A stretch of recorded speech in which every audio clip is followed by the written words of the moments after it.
just leave. Really, Oh, Bob? it came back.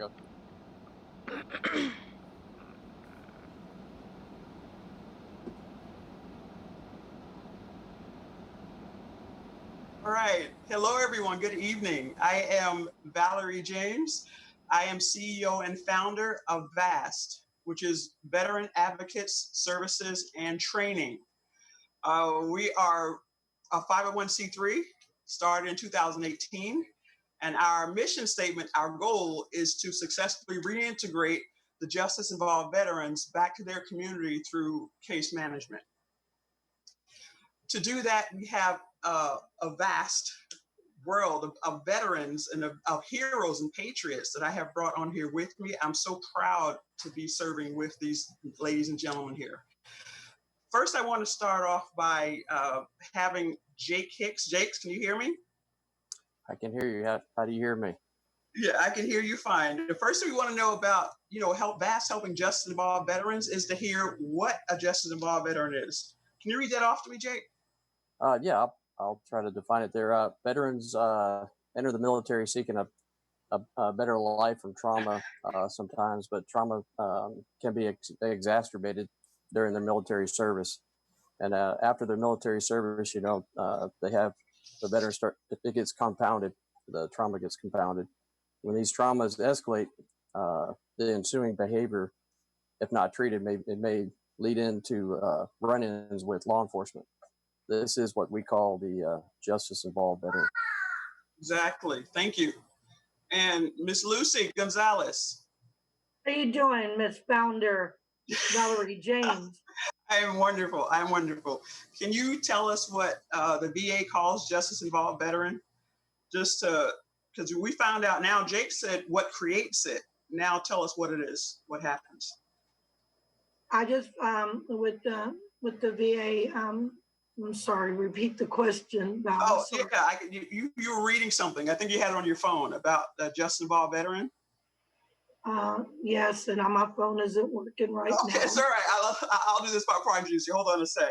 The VA put down that justice-involved veteran. The term justice-involved veteran is to describe former service members who have been detained by or under the supervision of the criminal justice system.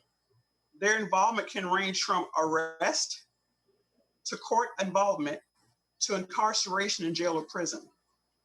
And in truth, a justice-involved veteran could be someone who has citations, tickets.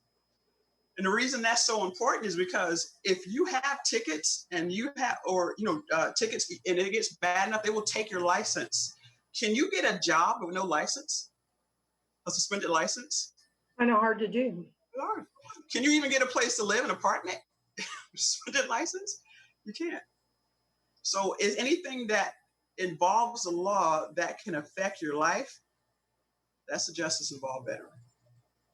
So now that we know what that is and what the pain it causes and why VAST was created, which is to help these veterans, let me bring in our heroes who play a much bigger part than I do in helping out and serving our community. The first person I'm bringing in here is the beautiful and wonderful Lucy Gonzales. Lucy, give us your name. Tell us what you're Lucy Gonzales. Lucy Gonzales. And I am the Director of Communications for VAST. Honored to serve in such a great organization that is here to honestly help serve our veteran community. And I want to add the underserved, people who may not get a voice or may be silenced by not being able to speak due to whatever trauma they've experienced, and VAST allows them and ensures them the voice to do so. Honored to be a part of this. I'm glad to hear it. Tell us a little bit about what you know about the veteran community or what you've done to serve in it. Being raised by a World War II veteran, Korean vet, one thing that I learned very young as a kid was you support our military, you respect the flag, you take care of your country. And they do every time they stand up and swear themselves into oath and taking an oath to defend and protect our great nation. And so I didn't get to serve, personally, but I feel like giving back to our community, being a patriot advocate, I'm doing the best I can every day to do outreach in our veteran community and helping them. For example, Valerie, I was called upon by Sam Malone of the morning show to work on a parade for a veteran, that was going to be 89 years old. And of course, I mean, it was like, okay, not knowing that I had a week to plan it. Spoke with the family, drove and met with the family several times that week, met the veteran. He was not only a Korean vet, Army vet, he was a Purple Heart recipient. He was a prisoner of war. And he was also diagnosed with stage 4 cancer. And during that time was placed in the hospice where he chose to live out the remainder of his time at his home with his family. I got to meet all of them. I got to meet him, see all his beautiful medals and accolades throughout the house. Actually looks like a museum. And from every president that honored him at the White House, he was a guest for different presidents of both sides. And so we're able to put that parade together and present it to him on his 89th birthday.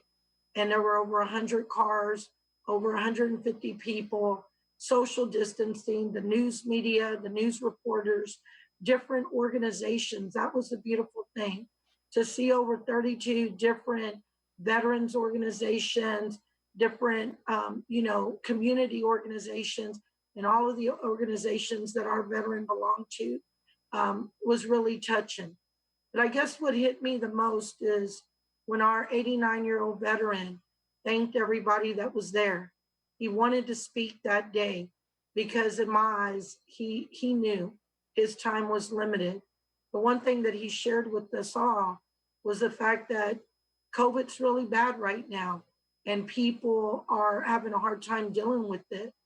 But he wanted to remind us being captive in his home was totally different from being captive at a place that he did not want to be as a prisoner of war. He asked everybody out there to remember that freedom isn't free and that he would gladly do it all again. And during the months that he was captured, he survived on turnips. He came back weighing less than 90 pounds. And he survived, and he had a great life and a great story. 10 days later, he passed away.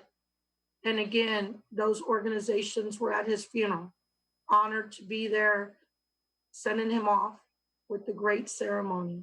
So those are ways that I give back to the community, whether it's celebrating veterans' 100th birthday.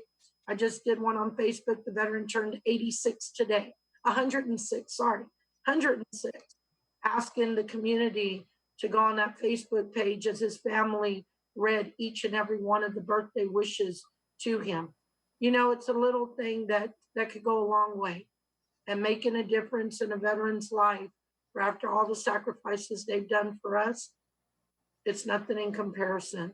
I'm honored to be a part of VAST, and I look forward as the communications director to tell the world about who we are, what we do, so that they too can join the fight of changing lives of all our veterans every day. Thank you.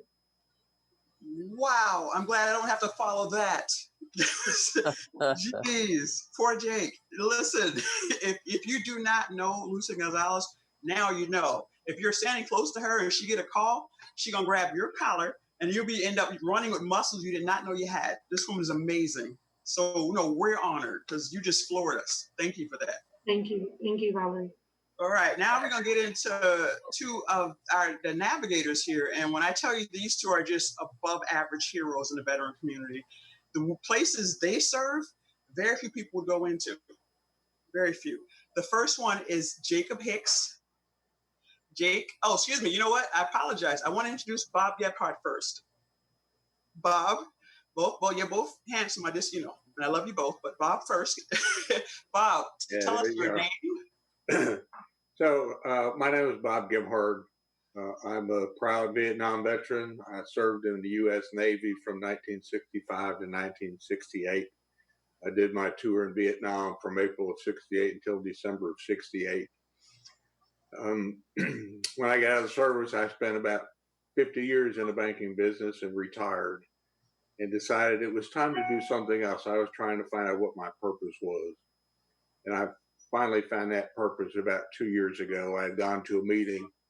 Valerie James was there, and I walked in with my John C. Maxwell shirt on. And by the way, I'm an executive director with the John C. Maxwell team. Yes, it is. Valerie jumped up and said, "Oh, John C. Maxwell." And I said, "No, I'm just wearing a shirt. That's not me. I'm not John." But that's when I found my purpose, is that I want to give back to our veteran community. I've done so much, and it's time to give back. So I have become a military veteran peer facilitator because of Valerie. After that, she got me involved in the Veterans Treatment Court, and I attend that, the misdemeanor court, helping veterans stay out of jail. I mentor them through that 2-year program that they're on, and it's just an awesome, awesome experience. Unfortunately, today we can't meet in person, but we are meeting online twice a month with the court with Judge Hughes, Erica Hughes, amazing lady. Beyond that, I go into the Stars and Stripes unit, Harris County. I don't know if you know, but at any one time, we will have up to 75 veterans incarcerated in Harris County Jail. I work with the lesser offenders. When I can get in, I go into Stars and Stripes twice a month. I spend about 8 hours a month in there, bringing the John Maxwell leadership information into those veterans. My goal as a John Maxwell person is to add value to others, to change lives. And I truly believe that by going into that court or into the jail, that I am changing lives, that they are not coming back to this place. One of the most amazing experiences I had while I was in the jail is that I had 2 Vietnam veterans in there, and I really worked hard with them. I was able to give them their 50th anniversary Vietnam commemorative pin and recognize them for their service and to welcome them home. And I thought, what has their life been for the last 50 years? Has it been in and out of jail? I don't know. We didn't talk about that. But my goal at that point was to take and make sure that when they were released, they didn't come back to that place. And I really, truly believe that that's happening because I'm going in there and working with these guys. When I meet with them, I tell them a couple of things. Number 1, I believe in you. Number 2, I trust you. And number 3, I unconditionally love you. And that's what they need to hear. And that's what John Maxwell says all the time. The other place I've been is up to the prison up in Lynchner prison up near Humble. And what I was doing in there was meeting with the veterans as they were ready to get out and back into the free world. And one of the things I did is, we're really not supposed to ask them what they did or where they were. But I felt it important to ask that question because I wanted to know, if they were in there because of drugs. I didn't want all the details, but the question when it is, where are you going? I just wanted to make sure they weren't going back to that person that got them involved in the drugs or got them involved in alcohol or got them involved in whatever crime. It's time to separate and find a new place, a new beginning. When you walk out of here, that's the first day of your new life. And you don't want to come back in here again. So I'm also a member of the Vietnam Veterans of America in Baytown. I'm a member of the American Legion in Pasadena, and I'm a member of the VFW in Pearland. So I'm all about giving back to our veterans, giving back to our community. And I think I probably took enough time, Valerie. It's time for somebody else. We can't hear you. Yeah, y'all choking me up. Y'all giving me life, man. Just one after the other. I want to just give further compliment to each person. I went into the jail. This is something that was wonderful. I went into the jail, Stars and Stripes, and we were doing a tour. I think Jake was with us, and Judge Erica Hughes of the misdemeanor court. While in there, Bob's gave these manuals of leadership, John C. Maxwell, and they were to go into a jail and see these manuals on the desk with them looking at it and reading it while we're in there. That it broke me up. I'm so proud, Bob. Thank you. So now I bring in Jake, who just is always about making people laugh. I love him, and the thing that makes that so startling is Jake's seen a lot of stuff in his military career, so he understands the power of laughter, and that's why he attempts to interject whenever humanly possible.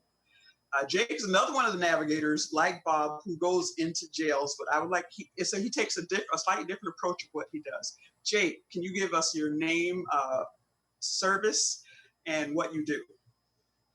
All right, Jake Hicks. I'm going to have a lot of similarities to Bob. I've actually got to go into similar places with Bob, and it's been a great experience. But I'm Army veteran, retired at least over 5 years ago, I believe. Time flies after retirement. Been on multiple deployments to Afghanistan, Iraq, you name it. Had great time. Came on home.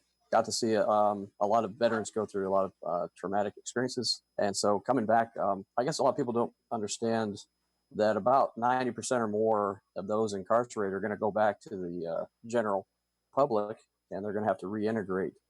And watching our veterans suffer trying to reintegrate was a very sad sight to see. So kind of opened my heart to kind of or pour my heart out into the veteran community for those that are incarcerated and seeing them struggle. So for me, just like Bob, going into the Stars and Stripes program, bringing in authentic manhood, what Valerie brought up, trying to help our service vets with anger management, relationships, their spirituality, just anxiety, depression, giving them relaxation drills and things to work on, and just try to meet them at their needs. And that's going into the prison. I get to look a lot at their spirituality, and also at Pam Lynchner and some of the other prisons. But the other one was under the mentorship of Valerie. I was able to learn how to connect veterans to resources once they got into the reentry program and got ready to integrate back out. So we saw a lot of veterans needing housing, just needing just a ride to get to the first place. How are they going to get money connected to all these VA resources? A lot of struggle there for these veterans, how to get help for those addictions that they had when they went into the jail system and then coming back out.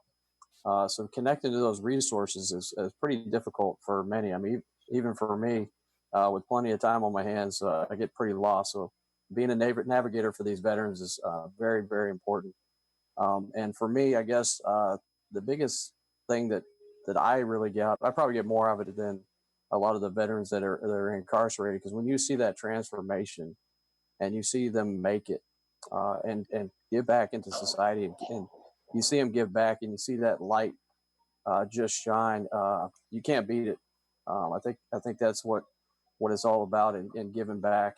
I get a greater gift, I'm sure, than what they get or what they think they're getting out of me. So that's a little bit about me, and yeah, just very thankful and privileged that I get to work with Valerie, James, and others in VAST to continue to learn and learn how to connect veterans to those services. Thank you. Oh gosh, y'all, sheesh, stop it. Thank you, Jake and Bob and Lucy. Now I have just an amazing, wonderful new member of our team. And Ramona, I should have sent the video to be played, because Ramona, do me a favor, introduce yourself, and then tell them what you sent. Just tell them about you first, and then we'll get into what you do. Absolutely. Thank you so much, Valerie. Thank you, Lucy, Jake, and Bob. I am Ramona J. Smith, and in 2018, I became the world champion of public speaking with Toastmasters. Some people have, and I see Bob shaking his head. Public speaking is very similar to the same platform that John Maxwell offers. But to the people who are unfamiliar with Toastmasters International, it's a nonprofit that helps people become more effective speakers, more effective leaders. Every single year, they have an international speech contest with about 30,000 competitors. And in 2018, I took that title. What does that mean for veterans? For veterans, that means that you have a voice. And there's actually a Toastmasters club right here in Houston called Veterans Voice. It's specifically tailored for veterans. However, other what do they call us, civilians Patriots. join as well, but it is a safe space for veterans. My work with veterans started much before. I'm sorry. You're good. I'm sorry. No, you're good. Go ahead. You said your The work with veterans? Patriots. Yeah, it's Patriots. Yeah, keep going. Ah, Yeah. got it. Patriots as well. My work with veterans started long before I entered Toastmasters. My father was a veteran in the Army and he served in Germany. Some of his happiest years were in the service when he was in Germany. He met his wife and he always shares so many memories about jumping out of airplanes in Germany, something I'll never do. But he was a very proud veteran. My aunt she served in Desert Storm, and my grandfather was a part of the Red Ball Express with in the Korean War. I also married a veteran who was deployed right after 9/11. So you can imagine all of the issues that he brought home from, I believe it was Afghanistan and Iraq. I'm not a veteran myself. I chickened out. I was going to go to the Navy. I was in the delayed entry program. I am not brave enough to put the whole country on my back. So I salute all the veterans and all of the active and inactive members serving in the military. As far as the incarceration piece, I also served with AmeriCorps Vista.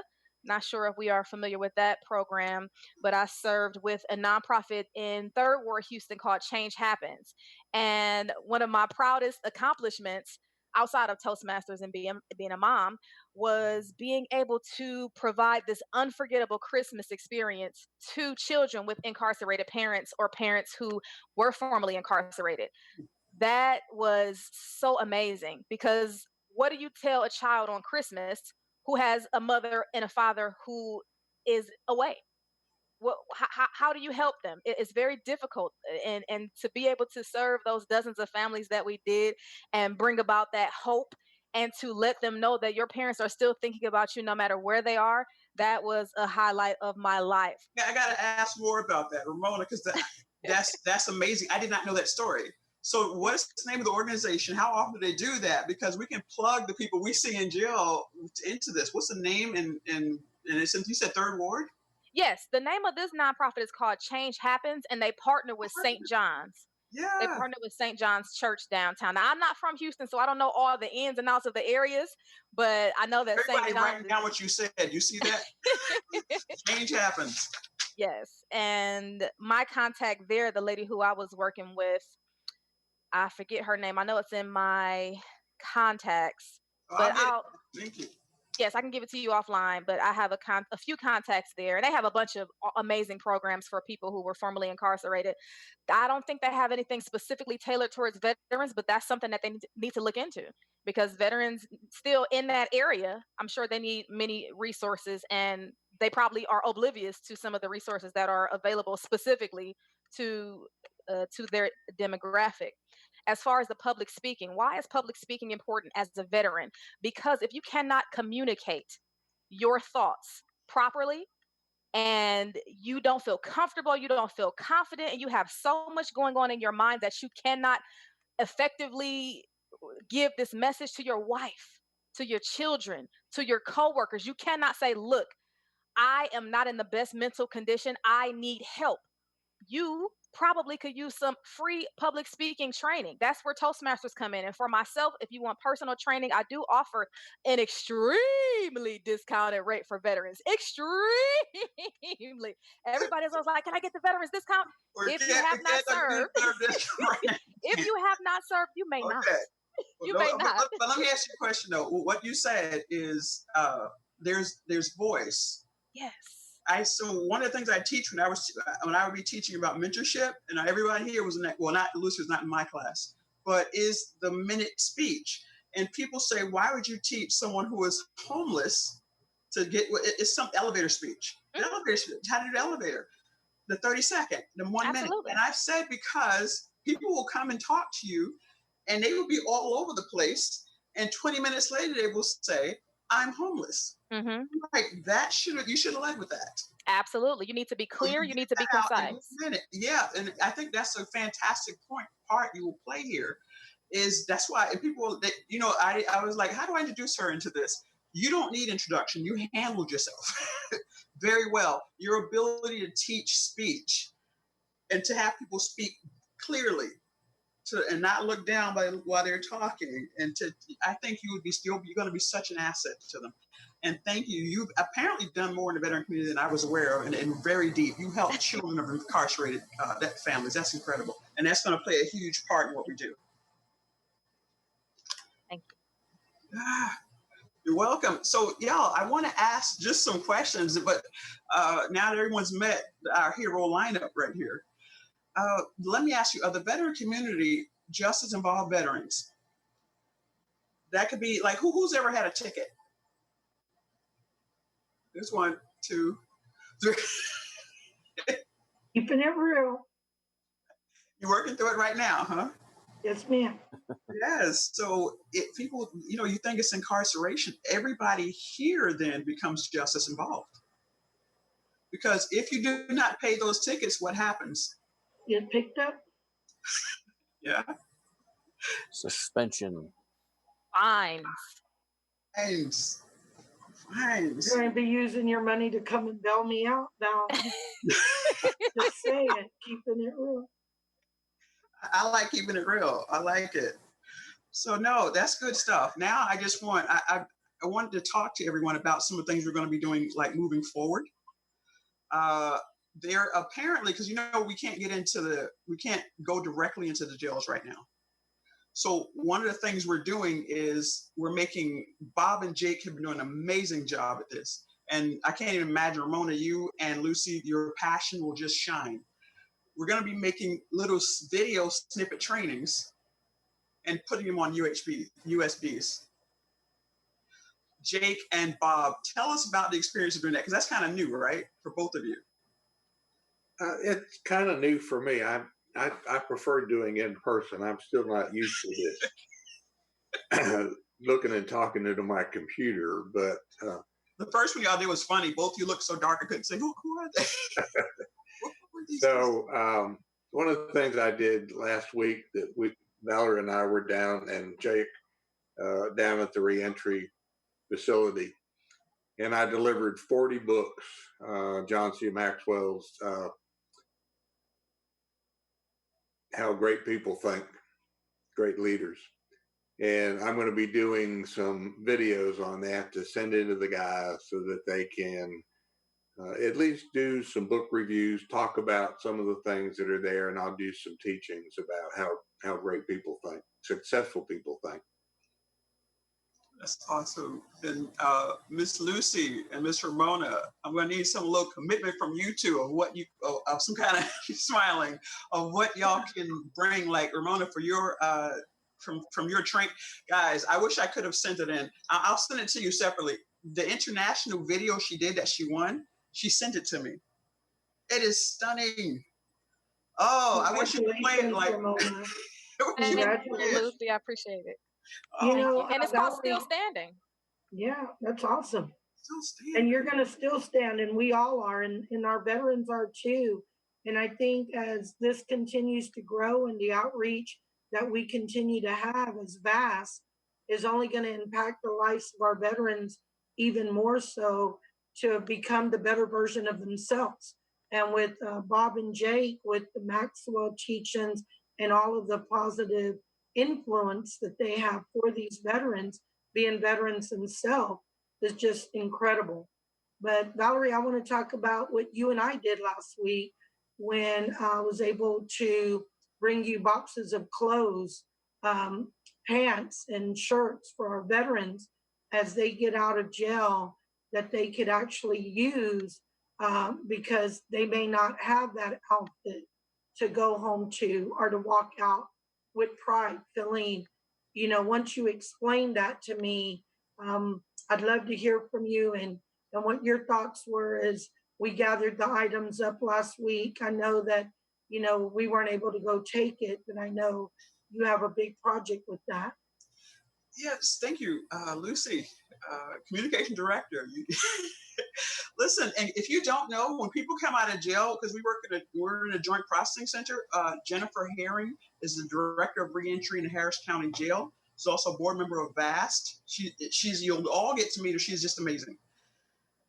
You're sitting in this place, and this door opens, and as people start coming out of the jail, they come right from the jail through a corridor into this one building. So it's where we're waiting with services. If you were arrested with your pajamas on, you're going to walk out to the street to go see the judge with your pajamas on. There are people come walking out of there in nightgowns, women, and you're just like, what am I seeing? And they're going to see the judge right now. And some of them, we got to just say it. Some people, males and females, are not dressed appropriately because they're out, unfortunately, don't have enough self-love. They weren't taught it, so they're on the corner selling themselves. They come out wearing those outfits, males and females, and you as soon as you see the outfit, because there's not enough to it to even cover a sock. They can't go in front of a judge that way, right? They can't. Because unfortunately, instead of going where the judge goes, you don't love yourself, you need to do something to help you, it's almost more punitive. So we have to redress them in that center. We have to give them clothes to put on right there. We start looking for their sizes and start, here, this shirt, this will match. We get dresses, and they have to go in the bathroom and change immediately and come back out and walk out, hopefully with an appropriate dress or a top, and go out.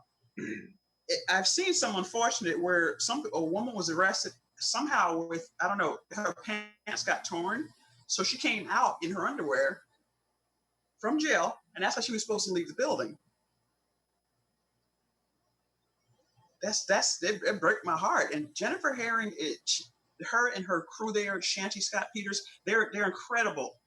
If they see somebody outside, they will run and grab some clothes and give it to the person, because they're not. It's just setting up women and men for just a lot more danger when you're going outside wearing just your underwear.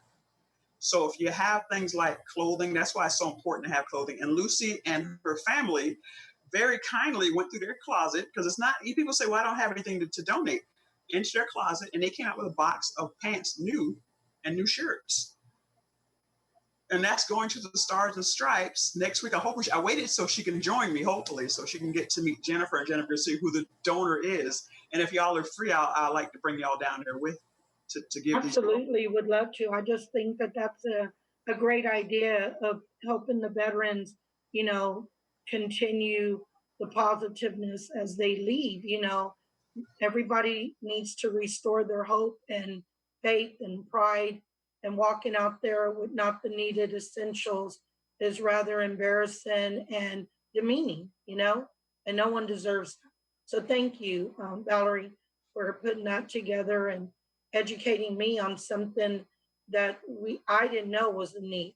And now I A lot of times they come walk me out with no shoes as well. So you can imagine what that is. You have to give them shoes. And if not for us, they would. It's kind of a pilot. Normally there are jails around that people just get let out. Jennifer Herring, again, they created the Joint Processing Center for reentry, and now there's tunnels, and they come from all the jails straight up through the tunnel, and they have to come through us. And everyone on all these services offices are right there. So if you have something in your closet, guys, we really would appreciate it. So voice, Mr. Bob Gebhard, Ramona, y'all teach voice. Not specifically the organizations you teach from, but give me the importance of why you think, because Ramona, you've met the children of the people who've been incarcerated, right? Yes, I haven't met the parents, just the children.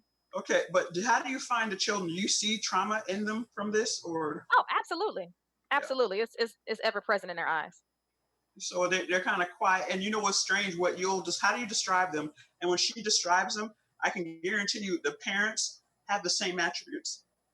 Well, it really depends on the child, though, because I do come from a background of education too. I taught high school child development and human growth and development. Really? It, yes, but yes. So some children will act out. Some children will run around and they'll misbehave. Misbehave is not the best term.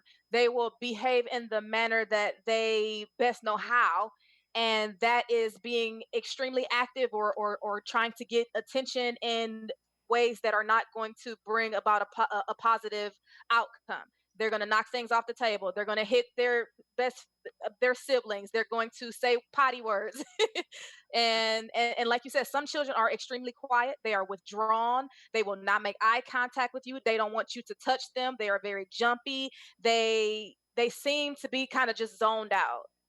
And it's just how do you deal with that as a child when nobody is talking to you about it? One, they're either talking down on the situation. Oh, your parent is locked up and they did this and this and that and they're this and that, or they're lying about it. They're making excuses. They're at grandma's house is a term that I hear very often. Or, oh, they just went away for a while. When will these children get the proper treatment? You need treatment. That is trauma. It is trauma, and they need to be able to understand what's going on and to be able to talk about it and not just listen to someone lecturing them about it and throwing terms that they are unfamiliar with about it, but actually maybe doing some type of art therapy or even music therapy.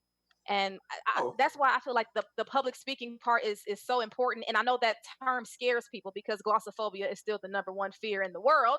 But public speaking is a testimony at church. Public speaking is when you come out of prison and this woman has been or this man has been by your side for all these years, you want to marry them. Proposing is public speaking. That 60-second elevator pitch is public speaking. okay. If you are in pajamas but you can articulate your what happened to the judge and give him a plan and a strategy of how you're not going to do this again, it may turn your situation around. Look at you. What? Oh my goodness. She's a gift that keeps on giving. Yeah. It's funny.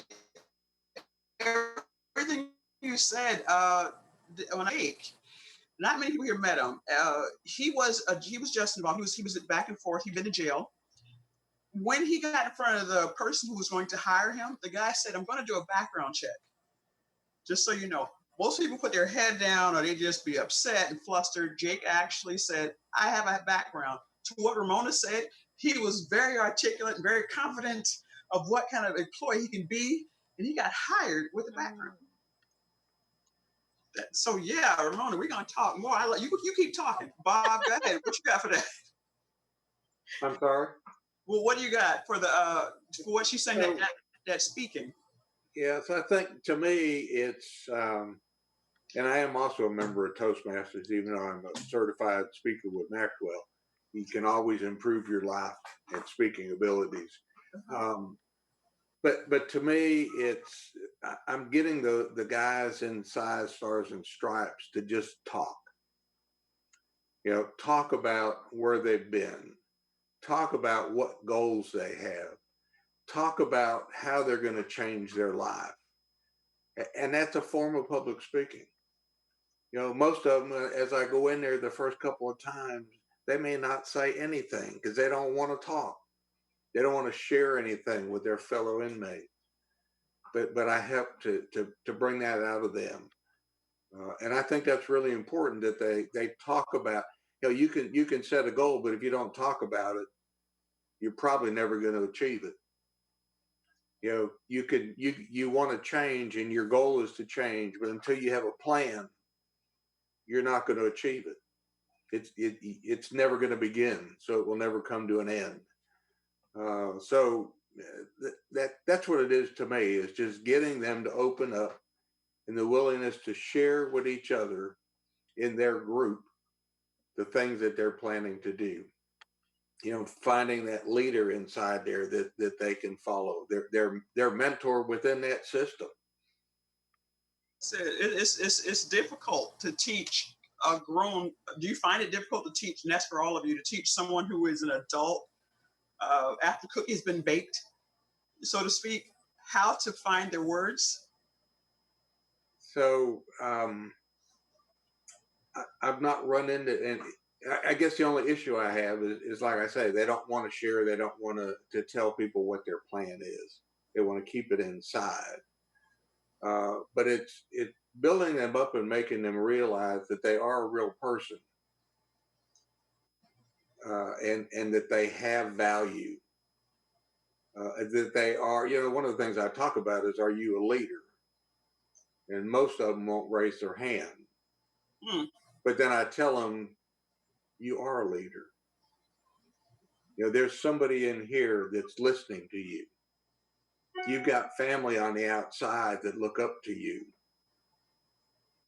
That you've got people, your coworkers, your friends that may look up to you. So you are a leader, and you've got to talk about it, and you've got to share what you're going through.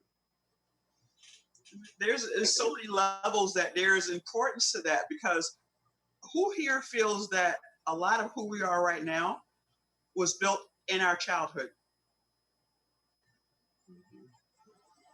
Childhood.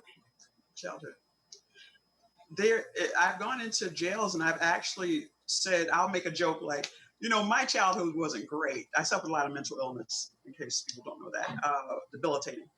And I'll say mine wasn't great, but I'm sure you all, I'm saying this to people who are incarcerated, these big, like burly guys, but I know you all had, did great, had rosy childhoods. They literally start contorting in their chairs. Like, no, you're just like, and you just see it. They're contorting. And it's just, it always comes from there. So that's why it's so important when you're saying things like, you do count.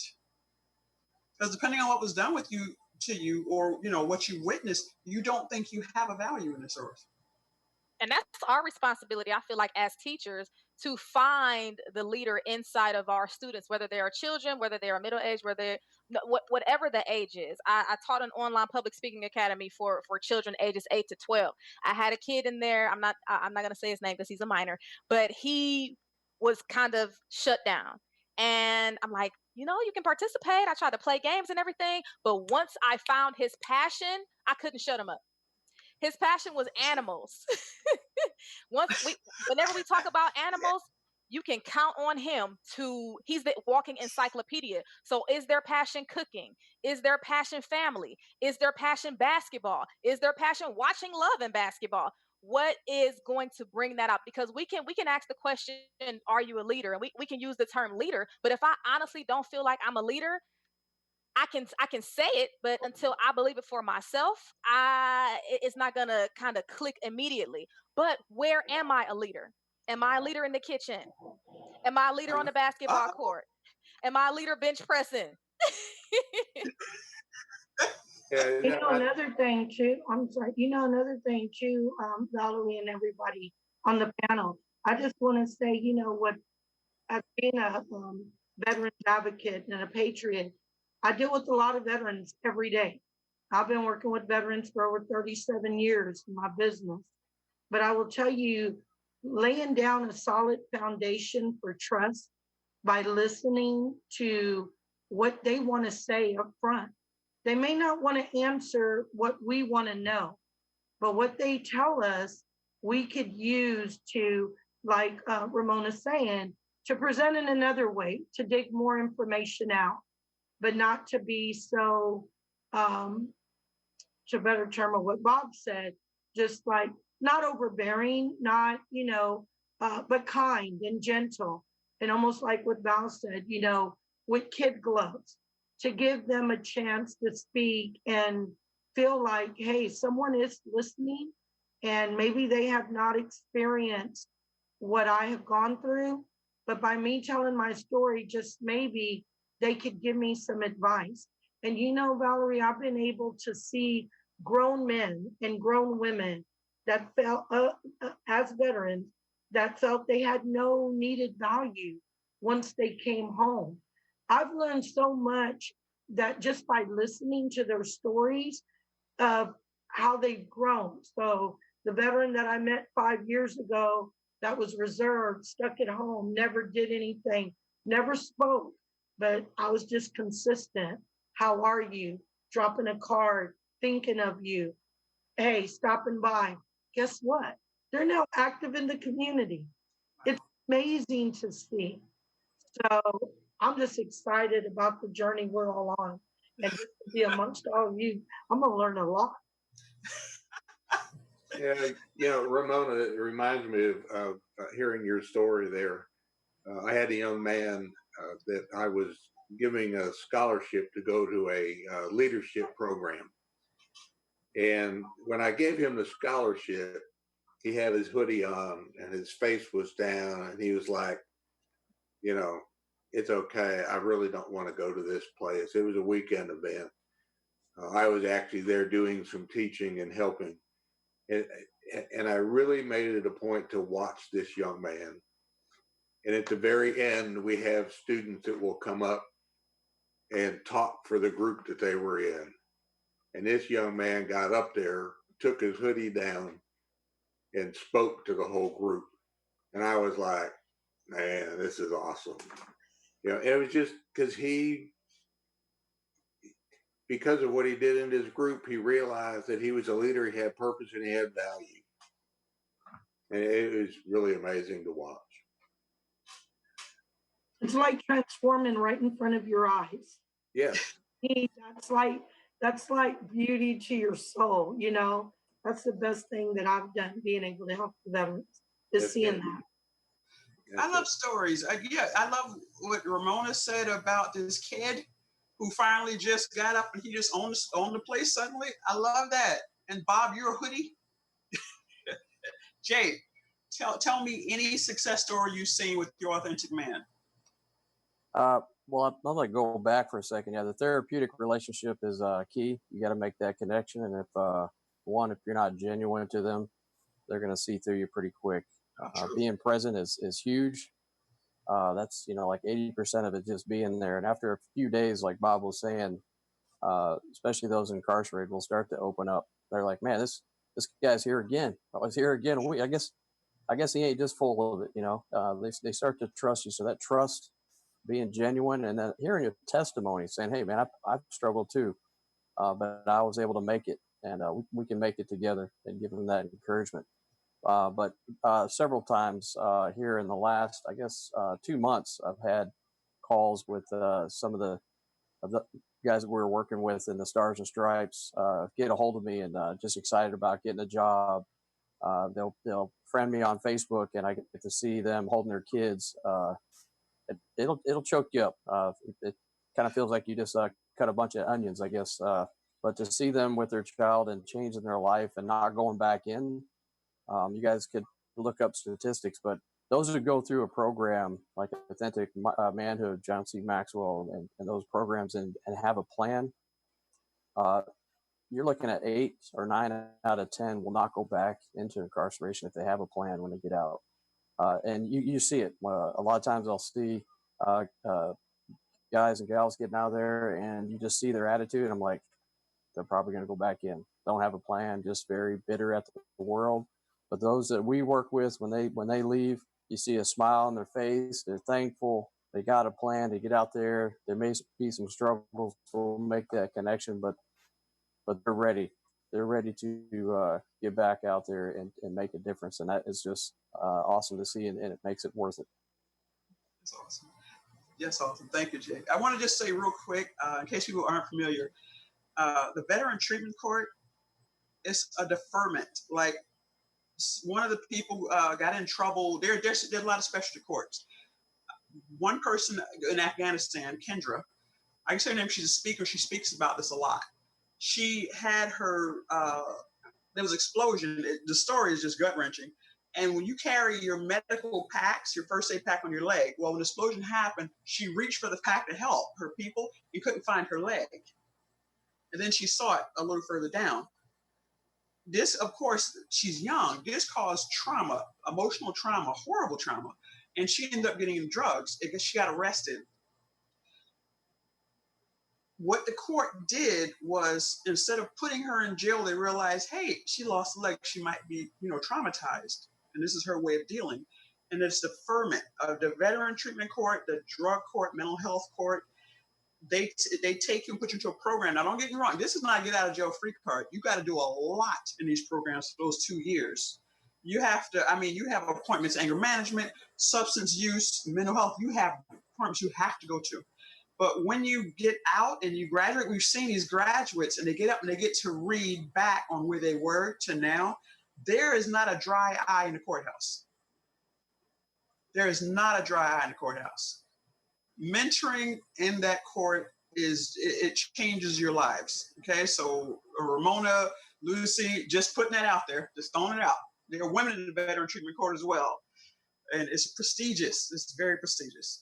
Men as well. I don't, I mean, you can work with both, but just in case you don't know what the veteran treatment court is. No, I got to go to the graduation before this pandemic hit that you invited to me, Valerie, and it was touching listening to the veterans speak and the chance that they were given and how appreciative they were.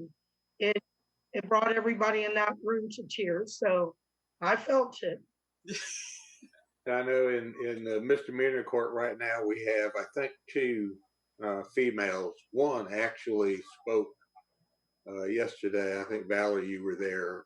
She just graduated and she told an amazing story about where her life was and how her life has changed going through the court, drug-free, alcohol-free, and has just brought a whole new life to her. I mean, it's an amazing story.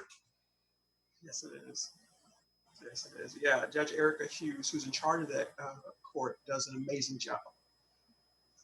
So, hey, listen, talk to me. Who has not been speaking? Because everyone, when you start speaking, the energy y'all individually has, is gorgeous.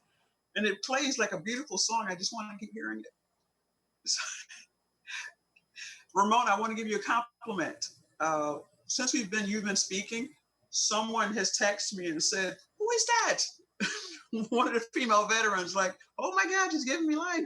Wow. So, yes, ma'am. I love it. Yeah. Y'all are changing lives for people who are. They're saying great show.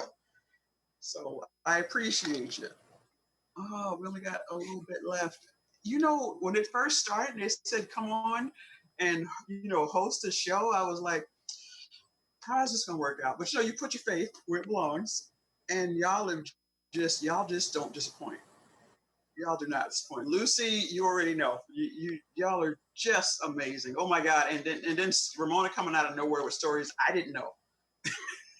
So, Miss Founder Valerie, it's easy to do when you have a passion such as yours.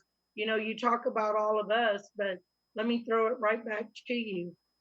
Being with you out in the community, seeing you on that phone, listening, hearing you, saving lives, changing lives, making the connections. I just don't know if I can have any more hours when I'm tired and then I listen to you. I'm like, okay, I'm not tired. Let's go. So, when you believe in what you're doing, it's not a job. What you love doing changes lives. It's easy to keep on going. My dad used to tell me, you'll sleep when you die. Keep it going. Keep it moving. And, I'm very blessed, again, to be a part of VAST. Thank you for having us. All of you guys, I can't wait till we can get together in person. We will be a force to be reckoned with for sure. All day. Oh, wait, I want to say two quick things, and Bob, finish that thought. Hold that, because I want to hear you speak.